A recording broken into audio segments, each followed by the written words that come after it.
Tänane sünnipäevalaps on nimetanud iseennast Eesti kuulsaimaks inimeseks. No, üldiselt ilmselt ta seda ka on, ta on vähemasti üks Eesti skandaalsemaid inimesi. Ta on hurmav, ta on kaunis, ta on Legally Blonde, kes saabub ka kohtuistungile nagu oleks New York Fashion Week. Ta on ennast tippvormi ajanud ja on endiselt oma unistuste printsi otsingul. Ja täna on tal 30. juubel ning meil on au teda õnnitleda ja seda ühe väga erilise tordiga. Tere, armas Brigitte! Tere, armas Anna-Maria! Enne kui me nüüd siin joviaalsusteks läheme, siis ma loodan, et sinu huumorimeel on säilinud. Mis siit tuleb? Sellepärast, et nüüd ma olen Houdini ja paljastan Grete Võrklaeva taiese sulle. Ja millega sa meile oma 20. lõpust seostud? No vaata ise. Siin on hunt ja kes need siin on? Lõpeta ära, hüänid! Ja, ehk siis Issand! selline nunnu hundu troonib hüäänikarja keskel. Seda ütlesid sina, et ma troonin. Väga ilus. No ja kuidas tundub? Roosikesed ka muidugi. Ja muidugi sulle väga oluline juuraparagrahvi märk. Kus muidugi loomulikult. Ja natuke elegantsi siis ka roosidega. Vabandust, ma ei saa aru, kas see on tort või? See on tort. Et see on söödav või? Jah, ja see hunt on ka söödav, aga ma loodan, et sa jätad selle endale ikkagi kuhugi niimoodi mälestuseks. Issand Ja see on jumal. suure hoole ja armastusega sulle voolitud. Ma olen nii tänulik. Ma ütlen, mul on elu kõige parem sünnipäev, kui ma ei oodanud mitte midagi. Eile lugesin, hommikul lugesin ja siis nüüd, mis kõik toimub, ma olen väga tänulik. Sa ei saa vist seda torti süüa või tegelikult me oleme sinu lemmikkohvikus, kus kõik on suhkruvaba, on nii või? Jaa, Aga- laktoosi ja gluteeniga. Aga räägi, kas sa ikka täna teed natuke pattu 30. juubel. No kuule, väike šampanja, väike tükike suhkruga torti. Anna-Maria, sa räägid inimesega, kes on intensive PT teekonnal jõudmas lõppu. Mul ei ole selliseid asju nagu toidud, mida ma ei söö või toidud, mis on head või halvad. Ma söön iga päev ja alati seda, mida ma tahan, aga ma väärtustan ennast nii palju ja ma olen teadlik veresuhkru toimimisest, mis tähendab, et kui ma soovin magusat, seda juhtub väga tihti, siis ma ikkagi valin selle, mis on kvaliteetne, väärtuslik, tervislik, et ma mitte kunagi ei taha enam mürke tarbida 30-ndates. No nii palju, kui ma suudan sinu metsikut feedi jälgida, sest et sa võiksid iga päev anda välja fitness raamatu, siis sa sööd nagu galette ja kana ja kodujuustu, et sa ikkagi nüüd ütled, et vahel lubad ka burgerit endale või kuidas siis on sellega? Absoluutselt, ma luban kõike. Päriselt, nagu need inimesed, kes arvavad seda, et fitness inimesed, ma ei tea, näljutavad ennast või piiravad ennast. Jah, väga paljud teevad seda, aga ma ei tee seda. Mul on fantastiline treener. Ma võin öelda, et ma sõin näiteks eile kell 12:30, ma sõin pool pakki pasteeti, kuna mul oli lihtsalt kõht tühi. Et ma ei lõpeta. Ma armastan ennast nii väga, et kui ma tahan pasteeti, siis ma söön pasteeti. Selline mulje jääb sinu feedides, See on et sa oled väga-väga range nii-öelda distsipliini ja graafiku alusel elad, võiks öelda. Ja, aga mulle meeldib see, väga sobib see ka. Aga kui ma õnnitlesin sinu treenerit Amanit, kes sai ju tõesti superkarika, siis ta ütles, et mitte sel aastal sa ei tee oma uut etteastet, vaid järgmisel aastal, kui sa lähed ise võistlust tulla. On see nii? Järgmisel kevadel on igatepidi mõistlikum, et kui ma analüüsisin ette, ma ei oleks osanud isegi arvata, et juura 3. aasta on nii raske, nagu see on. Ma ütlen tõesti, ma õpin kogu aeg ja praegu ka mul on peas ainult äriseadustik. Ma üritan nagu meelde tuletada, mida nagu BSA peaks tegema. Et me analüüsisime õigesti ette, et sellel sügisel on neid lahinguid nii palju, et võtame rahulikult. Täna hommikul alustasid ka siis juura õppimisega hoopis või? Täpselt nii, eile õhtul lõpetasin ka. Meil on äri- ja ühingu õiguses tulemas eksam. Mul on vaja kodutööd teha, rühmatööd. Nii et jah, aga ma teen seda kõike suurima hea meelega. Aga kas täna pidu tuleb? Mis tähendab sinu jaoks pidu? No ma ei tea, võrreldes eelmise BSH pidudega, kas on nagu pidu või on selline rahulik oleng ja sööte veidi torti? Üks ei välista teist, aga tänasel päeval minu peod ongi rahulikud, privaatsed ja kui sa mõtled alkoholi ja mingid sellised asju, siis ma olen sellest välja kasvanud. Ma armastan kõige rohkem oma rutiini ja ma teen kõike seda armastusega. Aga palju su spontaansust on? elus veel. See on ka sisse planeeritud, aga konfidentsiaalsuslepingu alusel loomulikult. Kui sa nüüd vaatad tagasi, mis on see, mis sa sealt võitudena kaasa võtad oma 20-ndatest ja mida sa päriselt südames kahetsed ja oleks teisiti teinud? Seda ma soovitan kõikidele vaatajatele ka olla tänulik kõige eest, mis on sinuga juhtunud, sest see on toonud sind tänasesse punkti. Mis on aga ümberlükkamatu fakt, on see, et mul oli endaga töö tegemata ja kõik need traumad, mis mind saatsid, meil kõikidel on omad traumad. Ma üritasin neid traumasid maskeerida töötamise kaudu, sõltuvuste kaudu, valede inimeste kaudu, ennast välja elada, kuni ühel hetkel see kõik kogunes, karikas sai täis ja seda plahvatust nägi ju kogu Eesti rahvas. Et vastutus oli selles mõttes minu, aga ma ei raputa ka üleliia tuhka pähe, ma olingi noor ja kui ma aru sain, kus mu traumad on, milline inimene ma olla tahan, milline inimene ma enam olla ei taha, siis mul on hea meel, et ma selle muutuse endas läbi viisin. Ja tänulik olen ma ennekõike iseendale, aga ka väga nendele inimestele, kes on tänaseks minu kõrval. Kas sinu ema, isa on sulle uhked täna? Kas sul on nendega head suhted nüüd? Ma olen kindel, et nad on minu üle uhked. Nad ei ole seda kunagi vokaalselt üleliia väljendanud. Vanasti ma heitsin seda tohutult ette, aga tänasel päeval see, et ma ei olegi seda kiitust saanud, on tegelikult toonud mind siia, et ma püüangi nii palju. Ja see on mul rutiinina sees hästi palju püüda, aga tänasel päeval ma püüan juba ainult iseenda jaoks. Kui pikk see periood sinu jaoks oli, kui sellest vahelisest ja pahast Brigittest või BSH-st sai selline terve ja hea südamlik inimene? Kui kaua sa seda läbi tegid, mitu aastat umbes? See on tegelikult ju tagantjärele kõik vaadatav ja hea südamlik olen ma alati olnud. Ma ei vähenda vastutust, aga ma lubasin ennast kaasa tõmmata inimestel ja tegevustel, mis tõid välja minus kellegi, kes ma enam mitte kunagi olla ei taha. Ja ma tean, mida ja keda ma pean selle jaoks vältima, et mitte kunagi kontrolli kaotada. Ja õnneks kõige toredam ongi teadlikkuse puhul see, et sa ei saa kunagi minna lolliks tagasi. Kas see suur puhastus oli ka korralik, mis sa oma sõpruskonnas tegid? Kas ma võin küsida, kui mitu päris sõbrannad sul praegu on või sellist inimest, keda sa tead, et sa saad usaldada ja kes on sinu jaoks olemas ja kellega sul on hea olla? Inimest sa küsid, mitte sõbrannat. Aga sul pole sõbrannast või? On. No, ma küsin sõbrannat ikka päris lähedasi. Ütleme nii, et 2 A-listi inimest ja 2 B-listi inimest. Ja sellest absoluutselt piisab. Minu jaoks elu lõpuni. Selles mõttes on ka mehi, kes on inimesed, keda ma usaldan maailmas kõige rohkem, kes on mind väga palju aidanud ja kellele ma võlgnen tegelikult ka tänu selle eest, et kus ma tänasel päeval olen. Ma vaatasin, et seal oli üks mees, keda sa väga tänasid ja see oli Ron Nõmm. Kas tema on sinu siis top 1 20-ndate vallutus? Mina olin tema vallutus esiteks. Ma tegin Silvia Ilvesega ka meeste toppi. Palun nüüd. Meeste topp? Ole hea, reasta oma meeste toppi. Top 3. Ja, kes siis on need, kes on su... Kas ma pean olema nendega lähisuhtes olnud? Ei, no ikka võiks need olla, kellest Eesti meedia teab. Oi, saa üks on armuke. Oli. Aga top 1 kindlasti Ron Nõmm. Nagu ma eile ütlesin ka, siis tema on mees, kes armastas mind päriselt Brigitte Susanne Hundina.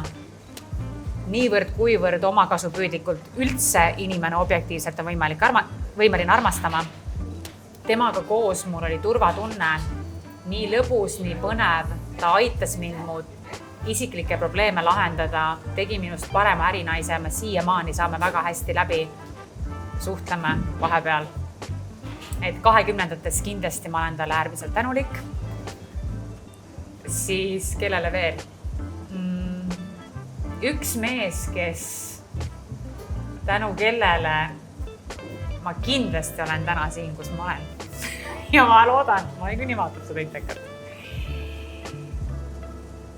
Ja Ahah, nii, tema avalikkuses nime ei ole, jah? Ei, Nii. seda ei tea mitte keegi. Aga sealt show saates, sealt jäi ka keegi sul ikka südamesse või?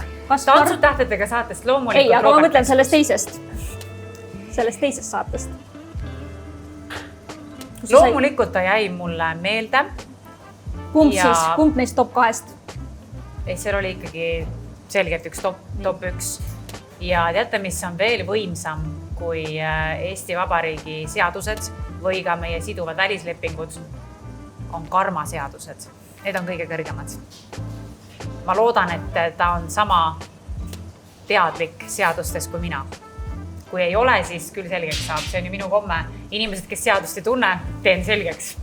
Paragrahv 1047 võlaõigusseadus, õigusvastase kahju tekitamine. Kohe saate aru, mis see tähendab. Millal keegi sulle ütles, et ta armastab sind? Täna hommikul. Kuidas siis tegelikkuses on, et on siis mõni härra su elus, kes on selle konfidentsiaalsuslepingu nüüd allkirjastanud, kes sind tegelikult väga õnnelikuks praegu teeb ja kuigi pealtnäha sa selline oled pealtnäha vaba ja vallaline? Antud leping on sisu poolest konfidentsiaalne, kas selline leping eksisteerib või mitte, ei saa ma paraku kinnitada. Aga ütleme nii, et see on ilmselgelt oluline enesekaitse. Kui me vaatame minevikku, kõige olulisem ongi mitte see, et me elus ei tee vigu, aga püüaks mitte samu vigu teha. Et ma lihtsalt välistan, et mitte keegi ei kasuta mu nime oma isikliku edu motiividel. Et see on välistatud. Et see mees peab, kujutage ette, kallid sõbrad, päriselt minust huvitatud olema ja selle ma teengi kindlaks. Mis on veel see red flag sinu jaoks, mida sa oma eelmistest suhetest oled võtnud kaasa? Sul istub üks red flag siin samas. Mees ei tohiks sind karta, ma arvan, eks? Kas sa võid öelda, et mõned mehed ka lihtsalt kardavad sind, et sa oledki, kes sa oled, noh? Kindlasti nad kardavad mind, aga tead, mida ma arvan, mida nad päriselt kardavad? Pigem nad kardavad iseennast ja tunnistada iseendale, et see, millist meest ma väärin, milliseks meheks nad peaksid enda arvates kasvama. Mina võtan seda meest alati sellisena, nagu ta on, aga see on meestele minu meelest kuidagi loomupärane, olemuslik, et nad tahavad olla naisest üle, edukamad, ma ei tea, võib-olla paremas vormis, nad hakkavad naisega ennast võrdlema ja selles mõttes ma ju tean, kes ma olen, mida ma olen saavutanud, ma mõistan, et nende aju niimoodi toimib, aga mul on ju vaja ainult ühte. On 10 aastat aega, et selgeks teha, et see üks mees, kes armastab päriselt mind tingimusteta, omakasu püüdmatult, ma leian ta niikuinii. Ma mõtlengi niimoodi, et 20-ndates, kui ma juba nii palju neid leidsin, siis matemaatiline statistika ütleb, et küll ma selle ühe ikka, küll ta püüab mind korvi. Kas ma sain aru õigesti, et 30-ndates sa kavatsed selle mehe leida, 40-ndates siis alles nagu sünnitama hakata? Või millal need 4 last peaks tulema? See päris ruttu läheb aeg, tead seda, jah? Ma saan aru. Mina ei ütleks samas, et ruttu. Kuule, vaata, mis ma 20-ndates tegin 10 aasta jooksul. Ma saan aru, aga mõtle, kui sa tahad 4 last 10 aasta jooksul. Ei, ma ei ole ainult seda. Ma ütlesin, et mul on kõik läbi mõeldud. Okay, et esimesed 2 on 30-ndates ja 40-ndad, 50-ndad, viimane näiteks, 50-ndad, miks mitte. Vaata, kui tervislikult ma toitun, ma ei usu, et mul peaks probleeme olema. Geneetika samamoodi mängib rolli. Et ärge projitseerige oma hirme mulle. Küll ma hakkama saan. Ma olen alati saanud ju. Ma kannatasin kogu Eesti rahva ees avalikku alandust, kiusu, valesid, mõnitamist, töötust üksi ja ma tulin sellest välja. Mis mul siis, ma ei näe, et ma üldse midagi kunagi peaks enam kartma, sest see oli selles mõttes kõige kohutavam asi, mida ma arvan, üks inimene võib läbi elada. Siinkohal ainult üks asi on hullem, minu arvates lähedaste kaotus ja halb tervis.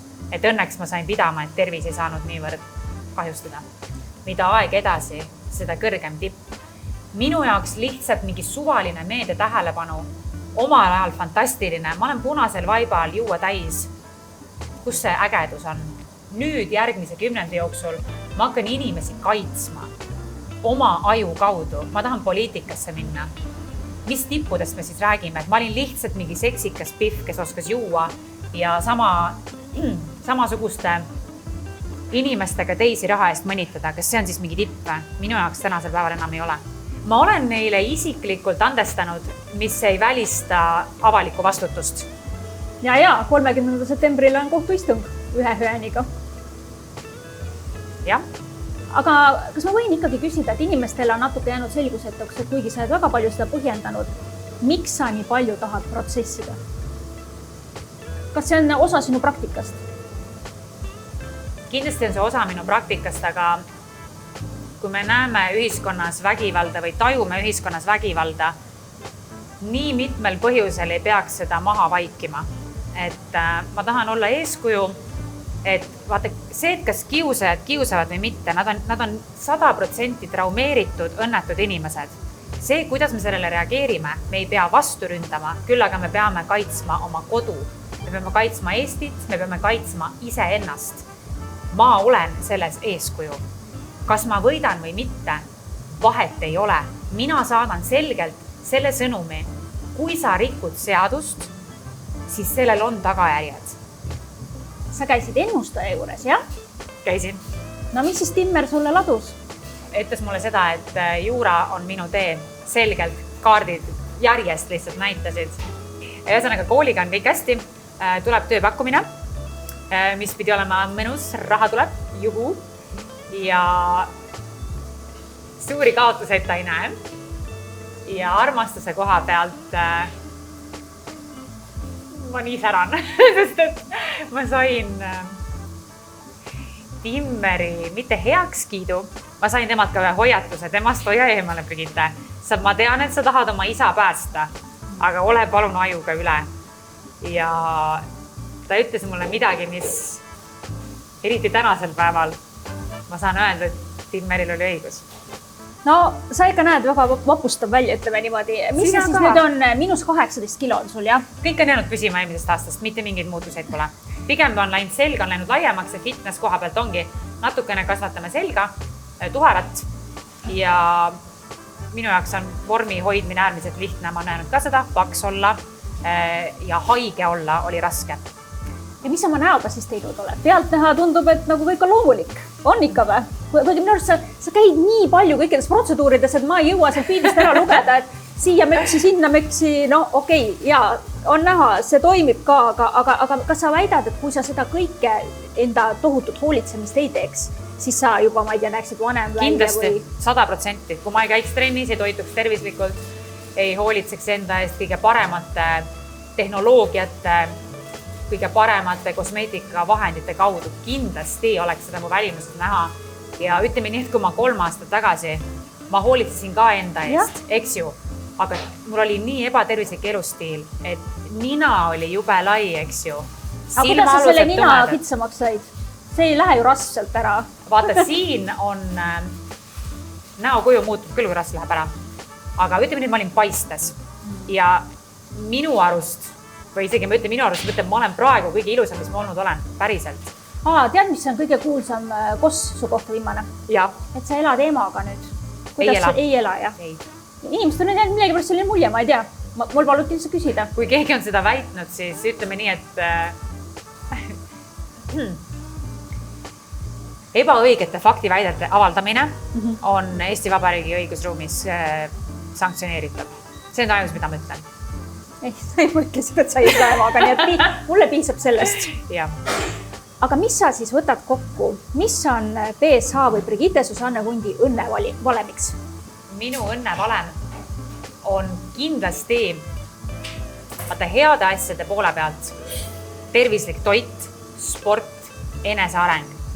Negatiivse poole pealt mitte tarbida mürke. Kõik, mida sa teed negatiivselt, peab positiivne kuidagi, see peab olema balansis. Ja vanasti oligi see, et peod, alkohol, valed inimesed, dopamiini puudus kaalus üle selle, mis on tegelikult aeglane dopamiin. Õnnevalem on aeglane dopamiin. Lugege selle kohta, see ei ole mingi BSH välja mõeldud asi, aga see on teaduslik fakt. Aeglane dopamiin hoiab meie õnne hormoonid ajus stabiilsena. Ma ei taha enam teha seda, mul pole vaja, et davai, reede õhtu ma olen, ma ei tea, meedias, ma olen juua täis ja siis pühapäev, esmaspäev, teisipäev, kõik need päevad. Ma olen oma aju dopamini ära kulutanud. Ma lihtsalt vananeksin nii palju kiiremini, kui sa teed sellist asja. Inimesed, ärge tehke endale seda. Õppige nautima vilja loodust. Kuule, sa ikkagi ju paljudele oled seostanud kui pidude printsess. Kas sa tahad ikka endiselt käia seltskonnaüritustega? Kas sa saad sinna kutseid? Mul on selline tunne, et mingi periood sa justkui olid nagu persona non grata. Kas sinust on nüüd saanud jälle persona grata? Mina ei ole märganud. Kas kutseid tuleb endiselt absoluutselt igalt Absoluutselt igale poole. Sa ei lähe või? Ma olen öelnud ka seda, ma ütlen iga semestri jooksul ette. See semester, kõik üritused, mis on neljapäeviti, olen ma kohal. Muul ajal mul on päriselt kool ja kool on number 1, absoluutselt kõige olulisem, sport number 2. Kui mind kuhugi kutsutakse, need on enamasti on kolmapäeval, reedel, ma ei saa minna. Mul on reede õhtul Euroopa Liidu õigus. Ma ei saa, mul on reaalselt, ma pean tegema seminari, kus ma kell 8, ma ei lähe enam kuhugi. Vana PSH ei oleks küll risti ette löönud. Vana PSH, see oli igal pool kohal. Muidugi loomulikult lahe oli ju. Täpselt samade nägudega juua mingit odavat sitta. Teeme nüüd ilusa lõppsõna. Kui on midagi, mis sa tahaksid tõesti öelda meie Õhtulehe lugejale ja vaatajale, Eesti rahvalegi näiteks, mis see sinu sõnum on? Sinu enda kõige tähtsamal päeval? Seal on kaamera. Kallis Eesti inimene, kui sa oled jõudnud oma elus sinna faasi, et sa oled aru saanud, et sulle ei meeldi enam näiteks sinu abikaasa, sinu sõbrad, sinu karjäär. See nõuab julgust, aga palun võta see risk, sest sa võid lõpetada õnnelikumas kohas, kui sa oleksid eales arvanud. Palun kuula ennast, palun ümbritse ennast tarkade inimestega. Palun ära tarbi mürke, tee trenni, loe, mine uuesti kooli ja püüa oma unistusi. Neid kõige suuremaid unistusi. Ma hakkan nutma, ma ei saa, ma olen nii tänulik lihtsalt. Et kuidagi ma loodan, et ma lihtsalt inspireerin teid, et sa võid kõigest välja tulla päriselt õnnelikumana kui siis, kui sa olid. Ma olen nii tänulik teile ka. Ja mina näen, Brigitte, sinus seda transformatsiooni. Päriselt näen. Ja aitäh, et sa mind ikka usaldad, sest et meil on ka olnud igasuguseid aegu. Muidugi, ma kõik ja sa oled minuga ka väga kuri olnud. Ja sa oled mind ka ära blokkinud. Olen või? Ja, aga ma ainult tahtsin sulle siis head nõu anda. Ma blokkisin ise ennast. Esnaga, aga ole tubli ja lase ka nendel emotsioonidel välja tulla. Ma ei saa meikleb laiali. Ei, sa ei pea olema kogu aeg perfektne. Kõik on väga ilus. Aitäh, palju õnne sulle. Aitäh. No nii.